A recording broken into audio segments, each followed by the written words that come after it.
At this point, it has been literal years in the making, but the channel has finally progressed to this point to where we can talk about the eCard format. This is a custom format. It was never designed for official competitive play, but it's still very popular amongst groups of vintage Pokemon players. The eCard format only includes 3 sets: Expedition, Aquapolis, and Skyridge, which doesn't seem like a lot, but when Wizards of the Coast printed these 3 sets, they actually combined 5 Japanese sets, so if you're not counting basic energy cards or the holofoil doubles of certain cards, you actually get 425 unique cards from those 3 sets. I've always referred to these as the eReader sets, but TCG1 calls it the eCard format. Most of the players in the community that play within this format call it the eCard, so that's what we're going to go with. eCard. Technically, this format also includes Black Star promos 50 through 53, but all 4 of these cards are just reprints that already exist within the 3 eCard sets, so they're really just alternate artworks if you want that for your deck.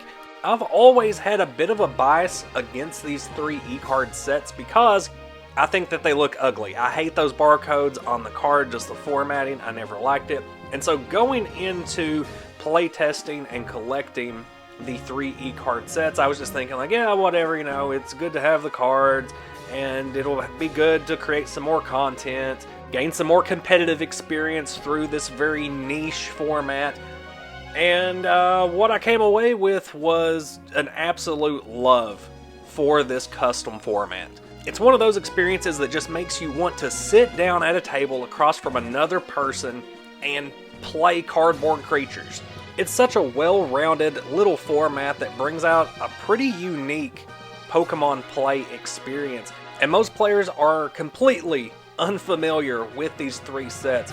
Like me, you may need a little bit of convincing to actually jump in and play eCard, so with so many other vintage formats around, why play eCard? Well, first of all, it fixed most of the problems that people have with the Pokemon TCG. One of the biggest complaints up to this point was that a player could just draw through half of their deck on turn 1 or turn 2 just by spamming trainer cards from their hand, and then drawing into even more trainer cards that they would play, and it wasn't very fun to sit across from another player that was just playing 30 cards on their turn. Expedition gave us the introduction of supporter cards, which are powerful trainer cards that are limited to only 1 per turn, which did generate some much needed balance in the Pokemon TCG, so much so that supporter cards are still around. They became the staple instantly for balanced play. Normal trainer cards still existed and you could still play as many per turn as you wanted. They were just made to be less powerful versions of supporter cards. The eCard sets also drastically depowered basic Pokemon and baby Pokemon. One of the most hated features for me from base Neo, Rocketon, Neon is the inclusion of baby Pokemon. If you want to be running a relevant deck, you pretty much have to be using 4 copies of one baby Pokemon or another, most likely Cleffa. And thanks to the baby rule, those cards are extremely frustrating to deal with. When you're not staring down a Cleffa, you're most likely staring down some other big basic Pokemon like a Sneasel, a Rocket Zapdos, maybe even a Metal Chansey. The format just moved too quickly to really allow for a lot of Stage 1 and Stage 2 Pokemon to take the spotlight. With the eCard sets, it feels like a deliberate shift away from those big basic Pokemon onto more prolonged gameplay that allowed you to actually evolve up into more powerful Pokemon, which seems like should have always been the point given the premise of Pokemon. And I do say that it was probably deliberate because even the direct comparisons from Pokemon to Pokemon, from Neo set to eCard, they're significantly depowered. These 3 sets exist in this magical little space that moves away from all the problematic stuff that came before, with the overpowered trainers, baby Pokemon, legendary collection bullshit, but is also completely separate from what comes after with the EX era, where power creep just ramps from set to set. For all of the amazing changes that these 3 eCard sets made to kind of correct the problems that players were having with the overall game itself, EX Ruby and Sapphire came along and was just like, nah, and kind of overcorrected what the eCard sets had done. Which is why I say that this custom format exists in this perfect little space between two chaotic eras, because with the EX era, with Ruby and Sapphire coming out, you had the introduction of some very powerful Pokemon powers and relatively low-cost attacks that really geared gameplay more towards speed and efficiency rather than the methodical gameplay that the eCard sets promote. These three sets are chock full of interesting, fun cards to use, but when you tack them onto the end of Neo Block for competitive play, well, why are you going to take these depowered Pokemon when you can just play for Alligator? Or why would you use any of these supporters that you can only use once per turn when you have all of these more powerful trainers that you can use as many of per turn as you want? Alternatively, when you tack on these three sets to the beginning of the EX era, which is what the Expedition On format did, you're left going, well, why would I use Typhlosion as fire acceleration when Blaziken's just a better card in every way? Or why would I use Porygon 2 as draw support when I could just play Delcatty, just objectively a better card? Or why wouldn't I just use Swampert or Manectric or any of the big basic EX cards? By today's standards, these EXs are pretty tame, but for the time, you know, a 90 HP basic that can do some of these things was not bad. And it was definitely better than most of what the eCards had to offer. It was just straight up power creep. This is where a lot of animosity towards the eCard sets comes from, is that no matter what official standard format you were playing, those three sets just seem like filler space, because everything else around them is just better. It's just more powerful. None of the cards within the eReader sets really get that much opportunity to shine. The shift from Neo to eCard was also a pretty abrupt one, not just aesthetically where the cards themselves were looking different, but Wizards of the Coast was exiting the Pokemon game, which led to lower print runs, so these three sets were also just harder to find. The cards themselves were harder to get. And you also had these Wizards of the Coast shenanigans going on during the eCard sets where they were like, yeah, at tournaments, if you're older than 15, you can't play.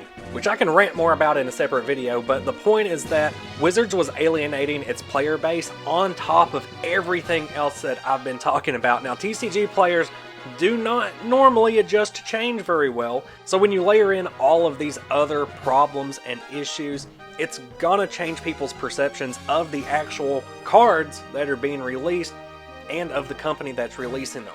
Luckily, we are 19 years removed from all of this drama, and we have the ability to isolate these three sets, to deck build, to play test, and get to fully enjoy all of the wonderful artwork that was crammed into the three eCard sets.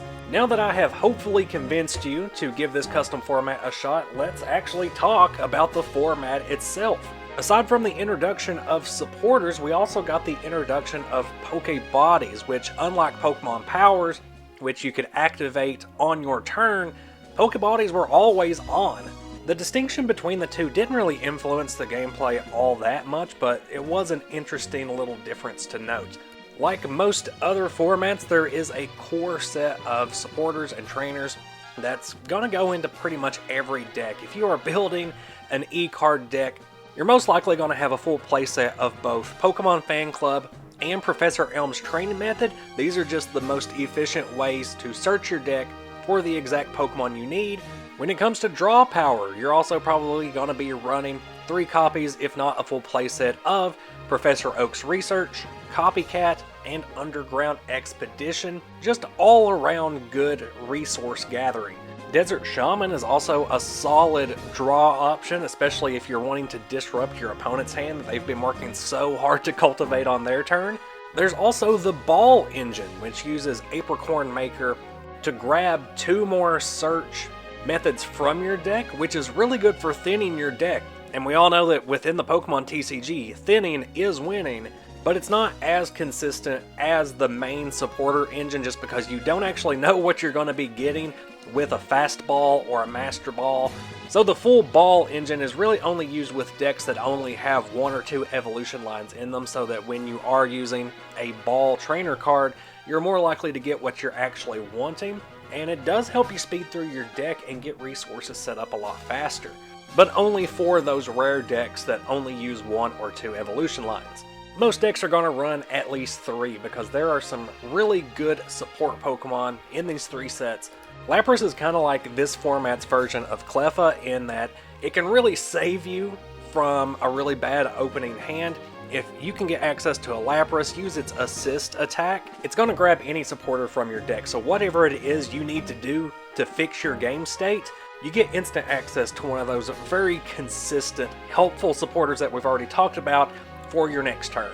Porygon 2 is just another great resource to have on your bench because in this format, most of the time, whatever you have in your hand, you're going to be playing onto the field because you're going to have so many basic Pokemon that you want in play that you want to evolve as soon as you get that card into your hand. Your hand size is probably always going to be pretty low because of that. And that is another reason why not as many decks run Desert Shaman, is because usually if your opponent has something in their hand that they want to play, they're just going to go ahead and play it.